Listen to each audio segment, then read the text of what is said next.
Priatelia, každý boží deň počúvame od premiéra Roberta Fica, ako sa nám darí, ako ekonomika napreduje a ako by to konečne mali pocítiť aj ľudia. No, tesne pred prázdninami Robert Fico, jeho poslanci predložili návrh zákona, kde vám chcú zvýšiť o 300 až 900% dane z nehnuteľnosti. Jediný 8 poslancov z celého pléna proti tomuto zákonu hlasovali poslanci Smer-Rodina. Nikto iný.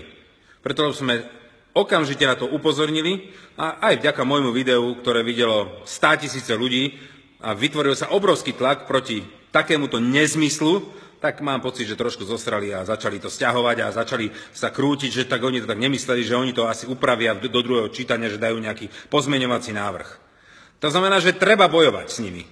A teraz počúvame zase, som teraz prednedávno počul, ak sa dobre nám všetkým darí. No a pozrite sa, čo vám zase pripravil hlavne mladým ľuďom Robert Fico.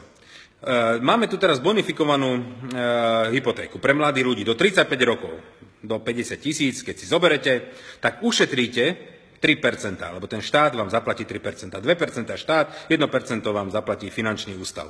No a čo vymyslel Robert Fico, lebo sa nám darí, tak vám to od 1.1. chce zobrať. A nahradí to niečím špeciálnym, nahradí to daňovým bonusom. Tak sme si to prepočítali.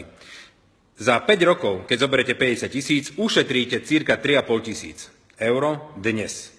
Toto vám vezme a nahradí daňovým bonusom. Tak sme prepočítali daňový bonus a zistili sme, že keď to budeme takto robiť, tak vám štát pomôže iba s 1800 eurami. To znamená, že znova vás ošidí o 1700 eur. To je skoro o polovičku. Takže toto je predstava Roberta Fica o sociálnom štáte. Demografická krivka nám padá.